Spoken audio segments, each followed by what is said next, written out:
Why is it that when you know there's something important that you have to do and you even want to do it, you still find yourself struggling to take action?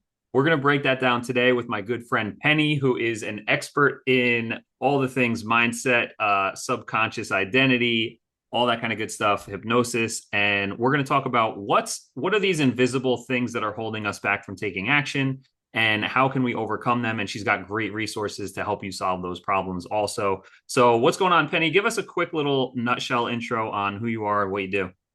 Hey, first of all, I'm excited to be here. This is my jam. I love it. I love helping people get their genius out into the world. And I am a board certified hypnotist. I have been full time in hypnosis for about 6 years now. Before that, I was 25 years in healthcare of all things. I left anesthesia to dive in, and everything that you're talking about, I have had to overcome myself. So it's not just about knowing the subconscious, but knowing what it's like to be in that place where you have everything you need and you just can't seem to take that next step. So that can be quite frustrating, and I get it. Yeah. Yeah, totally. And it's something we'll talk specifically today around like, I help people with their content marketing and getting their genius out into the world through digital content. And no matter how easy and simplified I make the strategies and tactics, there's still a lot of people who just hit this invisible ceiling when it comes to taking action. When we get together in person, quote unquote, on Zoom, like in live interaction, and we go through exercises, they crush it.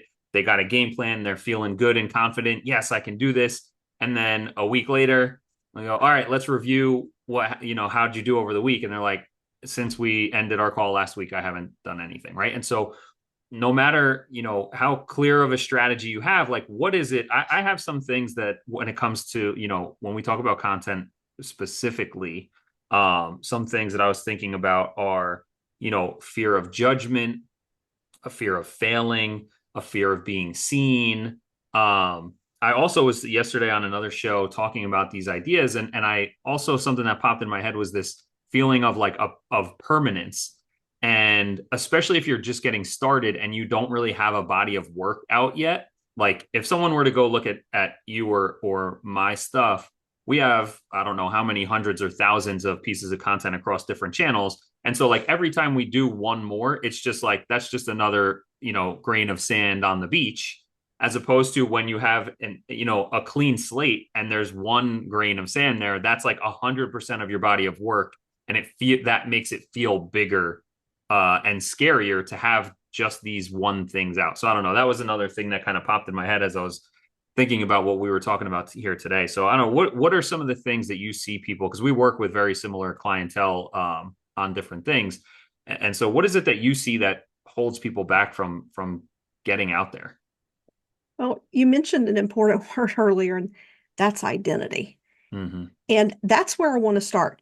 And then trickle down to the individual beliefs that can come up because beliefs make up our identity. And then some beliefs are just things that got sticky that we picked up from mentors. Because here's the reality when we have people we look up to, we're automatically more open to their suggestions. Quite literally, like in hypnosis, the things that they say are more likely to stick as a belief, even if it's something that's not aligned with us and we logically know it's not aligned, it can still influence us. But going Side to the note, that also teases into authority bias and why it's so powerful to put out content to become an authority that people look up to, because then you can help align them and move them along onto however you help people transform.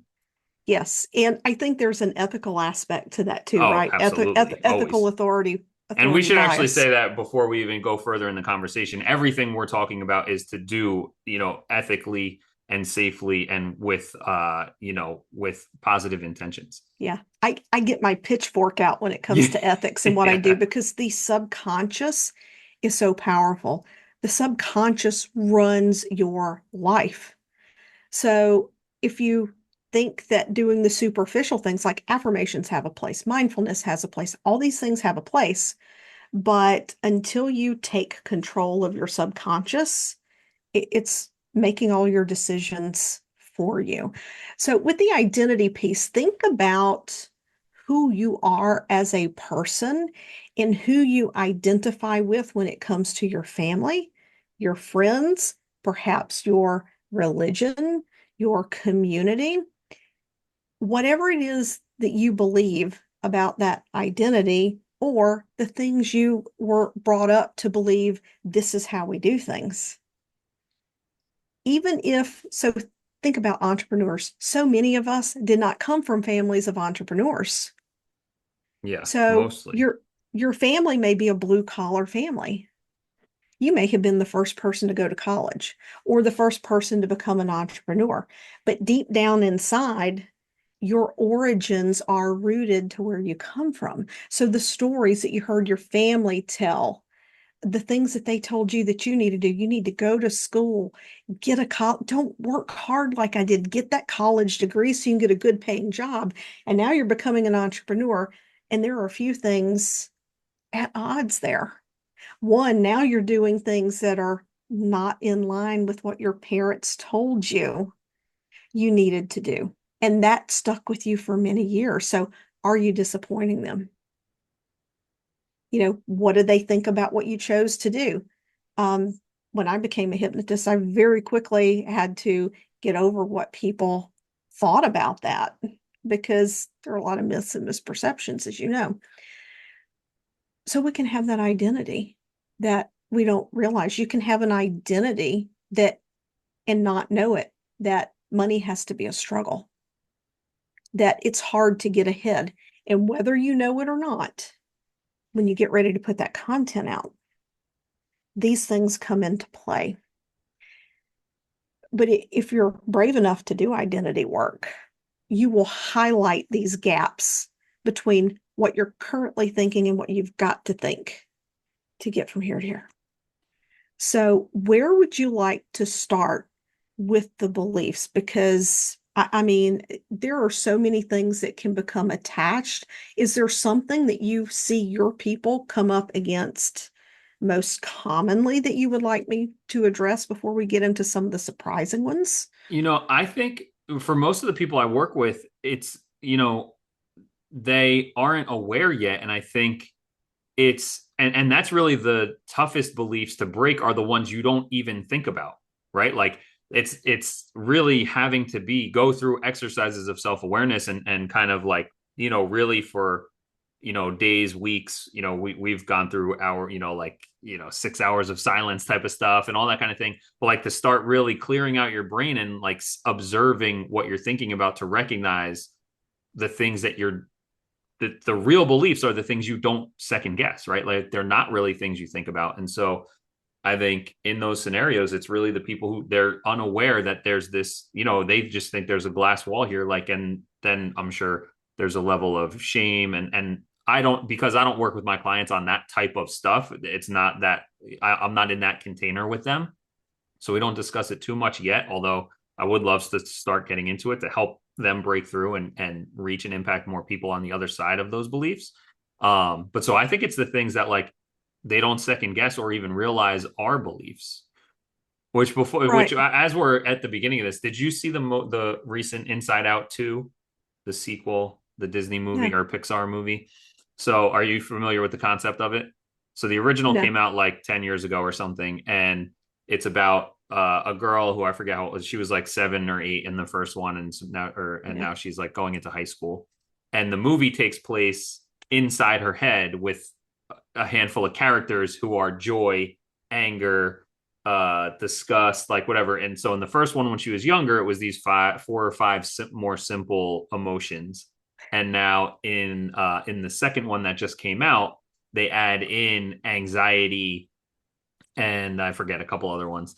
But in her head where the setting is taking place, they have this little, glowing orb type thing, which is her identity as like a 14, 13, 14-year-old girl. And then, at the end of every day, they take like, okay, here's like the good stuff we liked from today. Now let's go put it into our belief system. And then the belief system is creating this like infrastructure into her identity. And then when anxiety comes, anxiety starts throwing, haymakers all over the place. And that's like the premise of the movie is going through that. But it's a very interesting visualization and analogy for someone who, we met in a program that was very, very emphatic on these topics And so for me to see those things like visualized in a kids movie was really cool. And for, my 8-year old and 5-year old to like see this and like learn about it at such a young age is super powerful. I think that's amazing. And my kids have long since left home. I think I'm going to have to go check that out because here's the thing. Each and every person that you work with and whoever you are watching this video, YouTube or wherever it is, you have a purpose. You have a purpose.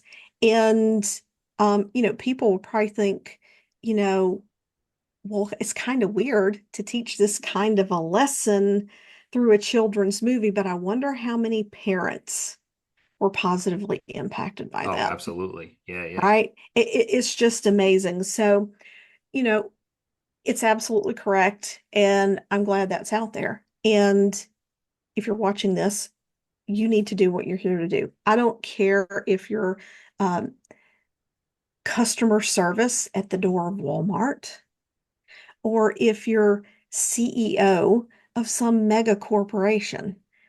What you're doing has an impact.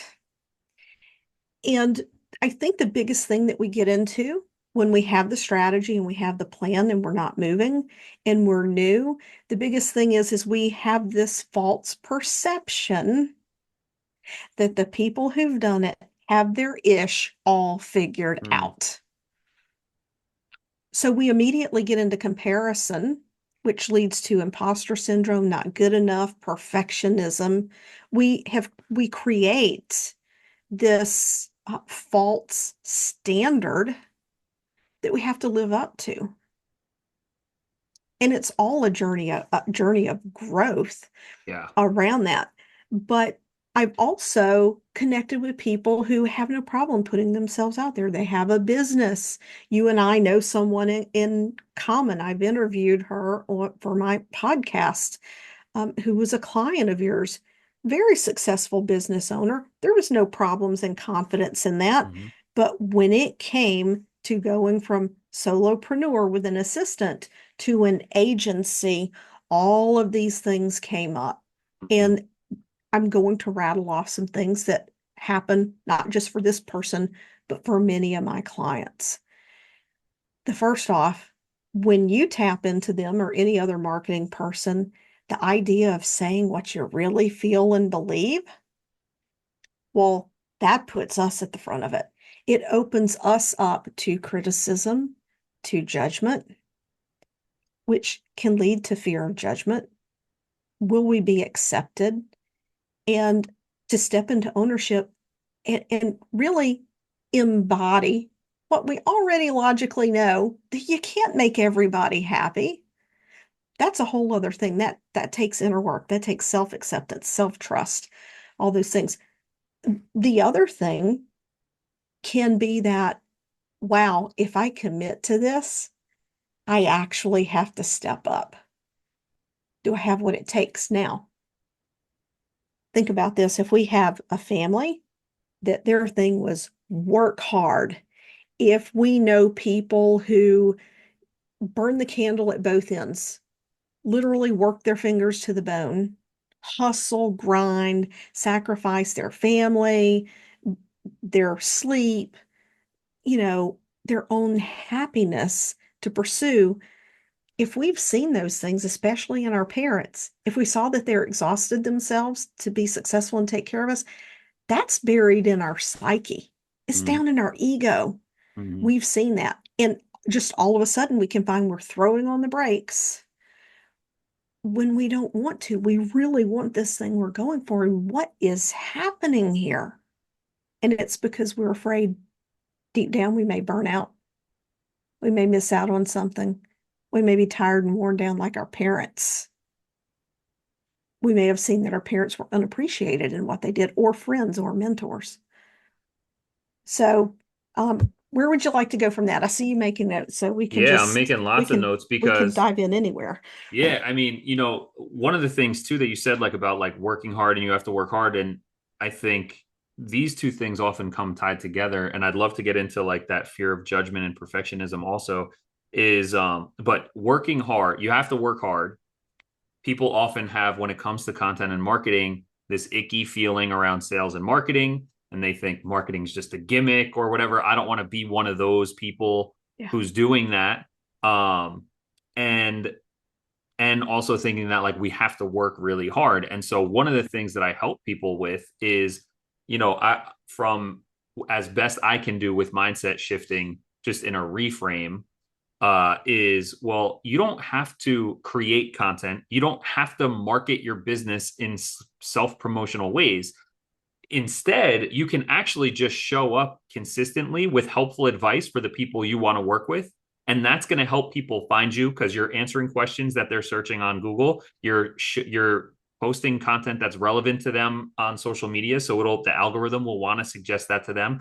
And then when they see it, it's relevant and helpful advice. They're going to want to follow you and then want to do business with you when they see the kind of stuff that you put out, all by just doing your normal thing, because every day you're having conversations with prospects, clients, colleagues, and friends, giving them tips and advice and showing them the ropes on what it is that you do. But for whatever reason, that when it's like, okay, now you have to quote unquote do marketing, that same exact activity becomes, I have to work hard on this. It's gonna be hard. I don't want, maybe it's I don't want to be seen, or that perfectionism, it has to be perfect, right? And it's like, all you have to do, like what we're doing right now, is the same thing. I messaged you on Facebook, was like, hey, I'd love to make a video about this to help people on this topic. And you're like, of course, let's do it. And with no prep, we hop on. I mean, I'm taking notes as we're talking, but we hop on and we're just talking about topics that we have deep experience, expertise, and passion about. And everyone's doing that every day in text messages and Zoom calls or phone calls or in-person meetings. And so what is it about like making content, quote unquote, that gets them stuck? Even after I have these conversations and I see the light bulb go off, and they're like, oh my God, I am doing that. Oh, it could be that easy. And I show them step by step. All you have to do, it takes 3 minutes. You copy and paste this, simple. You technically know how to push the buttons. You're already, quote unquote, creating the helpful content. You're just putting it in these one-on-one places instead of creating digital leverage by publishing it. And so what is it that's just gets them stuck there, and how do they get over that? I mean, first of all, they're getting into overthinking at Mm, some level. But what is causing the overthinking? So we mentioned that comparison earlier, which either brings up feelings of is it good enough? The idea that it needs to be perfect. And I can tell you where those two things come from in just a moment. So mm, don't let me forget yeah, yeah. to loop back to that. But some people feel guilty or like it's wrong for them to put something out there where they are going to end up asking someone to pay them for something that comes easy to them. And we Mm, have to realize when we're an expert and something is our gift, it feels easy to us. So it feels wrong to charge for it. But it's our gift. That's why it's easy, right? that's huge. Your gift is content. That's why it's so easy for you. Mm-hmm. And And my I'm guilty gift, of this too, because I'm sitting here thinking, I'm making it as easy as possible for you. How can I make it even easier? And I'm trying to yeah, do everything. That's why I'm bringing you to the table too, is like, I want to get, I like the approach of like the tool set, skill set, and mindset of success, right? And so it takes all those things. Um, and so I even have that naivete around it also, where I'm like, it can be easy if you let it. Let me help you let it be easy. yeah. And the strategy, I always say the strategy and the planning is so key. But if you don't have the mindset to show up and do it, it doesn't mean anything. Yeah. A plan doesn't matter if it sits there. You have to decide. You have to decide. When you decide that what you're doing matters and you're going to do it no matter what, it gets uncomfortable, right? It does get uncomfortable. So we get to look at these things, that perfectionism and is it good enough? The most oftentimes I see that is when people came from families where the parents really, really, really wanted their children to be successful. And Their parents saw their potential, and even though they were doing their best because their parents knew they were capable of more, their parents would push them to do more. Now, sometimes parents are harsh and critical and judgmental, but sometimes his parents are just pushing, oh, you got a 96. That's great. Why didn't you get a 100?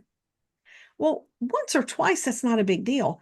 But when you constantly hear that and you're constantly pushing for that next level of achievement because you feel like you have to have it, that perfection is the standard, now we become a perfectionist.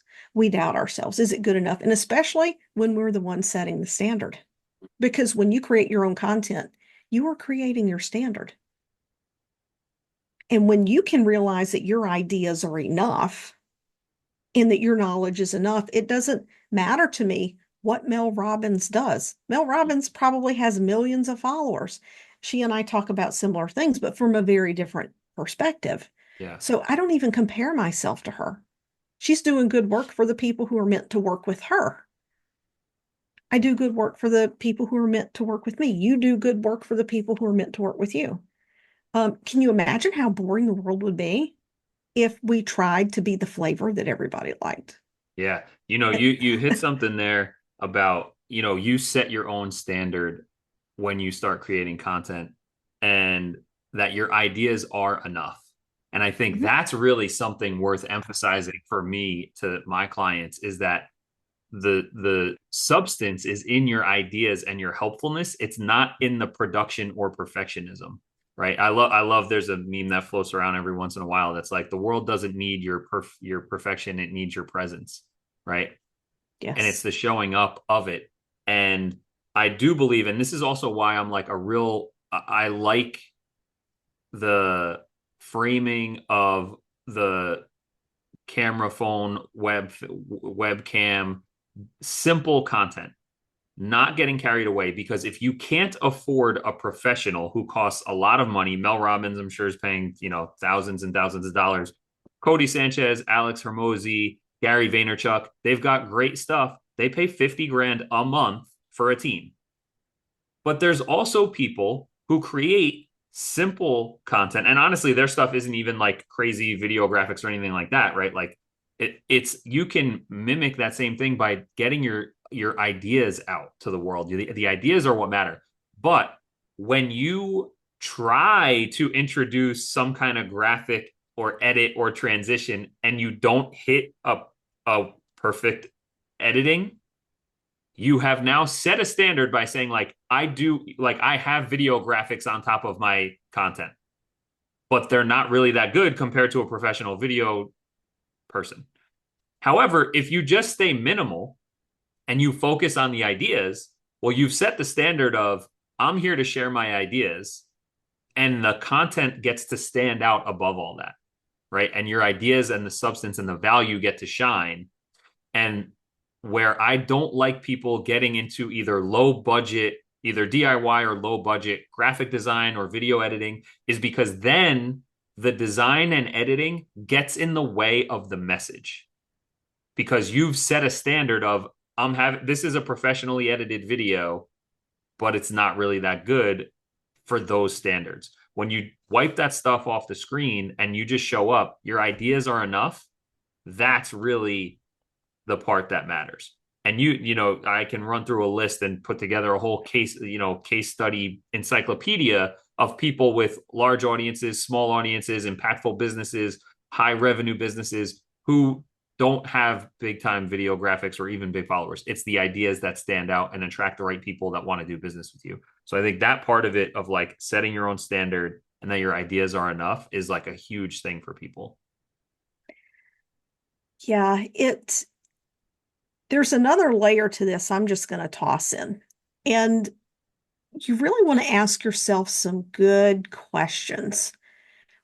You want, first of all, with mindfulness, it's a surface level strategy when it comes to identity, but mindfulness is so important Mm-hmm. because otherwise you don't know where your mind is and your subconscious is running the show. So to be present in everything that you do, to be intentional and to set your intention, you know what? I'm just here to share something that will make a difference in somebody's life today. First of all, come at it from that approach. It will shift the energy around it because at the end of the day, whatever you're doing it because you want to have an impact somewhere. That will shift things. The other thing is if you're mindful and you pay attention to where you start distracting yourself from doing what it is that you need to do, ask yourself, what is causing me to distract away from this? What is it I'm thinking? What is it I'm feeling? What is it I am afraid will happen if I do this? Sometimes it can be emotions from old past experiences. It may not even be a belief, but the mind says, oh no, this feels too much like this. I don't want to go there. But when we ask those questions, we can begin to peel those layers back. And most of the time, we logically know now that whatever belief we picked up back then is irrelevant. But that belief back then is what's driving your actions. So when you can uncover those beliefs, is it okay if I give a little how here? Because Yeah, let's I do it. think this Dive is so in. important. Yeah. So the mind, whenever these things happen, where we get too close to something that feels like something from the past or a belief or whatever, we experience emotional resonance. And this is why we start to distract away from whatever it is that we need to do. Our mind it goes, no, no, that might feel too uncomfortable, or we might experience this painful thing, such as somebody saying, oh, there's a typo in your post. Can I tell you how many messages and emails I get from people? I don't know if you know there was a typo in your email.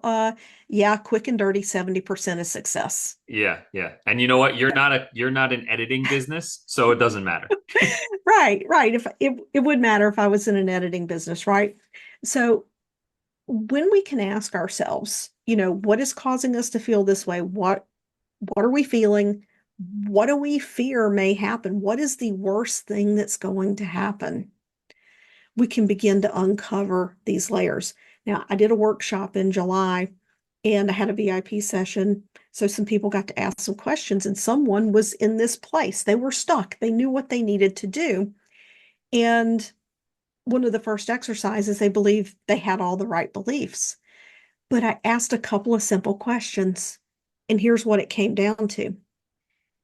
They had experienced a lot of loss in their life. And the thing that just rang like a bell was when I asked, what are you afraid will happen if you are as successful as you want to be? I'm afraid I'll lose it all. I said, so if you never have it, you can't lose it, can you? And that was the piece. Mm. So when you uncover whatever belief it is, I want you to think about what evidence you have that that's not true. And begin to make some affirmations that, like, I am worthy. I am smart. I have evidence I'm smart. I have evidence I can be successful because I have achieved XYZ. We dismiss so many of the things that we accomplish. But as you build that ladder with those affirmations, you begin to build on it. And so a lot like with the affirmations and the self-talk, that kind of starts to rewrite the stories that our subconscious is being driven by. If you do it right. Most people say affirmations, they listen to them in their mind or they read them and they get into this rote place. Affirmations, when done correctly, do three things. First of all, they're a pattern interrupt to negative thinking. The second thing is we begin to shift the reticular activating system when they're said out loud. They have to be said out loud. When you influence the reticular activating system, our filter for taking in the world around us will literally shift. So instead of, they talk about problem mindset, solution mindset, instead of seeing problems, we see solutions. Instead of seeing our um, shortcomings, we see the potential we have, and we see opportunities where we never saw them before. The third thing, if you feel into the emotion, the positive emotion of that affirmation, emotion is one of the fastest ways to bypass the critical factor. Every marketer knows this. Every direct response copywriter, they are experts in this. When you get into that positive emotion, you are bypassing the critical factor, and those affirmations now become suggestions. And you begin rewiring beliefs. Now, if it's a deep seated belief and it's connected to a protective mechanism, that's not going to be enough because you have to prove to the mind it's safe to let go of whatever belief. But these superficial beliefs, these things that are sticky from mentors, teachers, coaches, TV, whatever, you can shift those things pretty quickly. Yeah, I love that. This has been super great, Penny. Thank you so much for this. And I think for a lot of people, especially the ones who are first getting started with learning about this kind of stuff, like this can really open some eyes on how to move forward with, the content and marketing stuff, but also any areas of your life. Like as we're talking through this, like, and I do this type of stuff regularly, not as much as I should, of course, but I'm familiar with it all and go through seasons of how much of the work I do. But as we're even talking, I'm like, oh man, I just like identified a few other areas in my life where like, wow, yeah, I haven't been paying attention to that. And there have been limiting beliefs there that are holding me back and I need to change those things. And so I think getting people started thinking this way about what gets them stuck on creating content and everything else in their life is super powerful. And I love everything that you're doing and bringing to the table and helping people with changing this stuff so that they can kind of transform their life into a much more positive, intentional way of being and living. So, where can people go next to find you? I know we have some relevant episodes of your show that we'll put in the links below they can tap into, but where can people go when they want to learn more about you?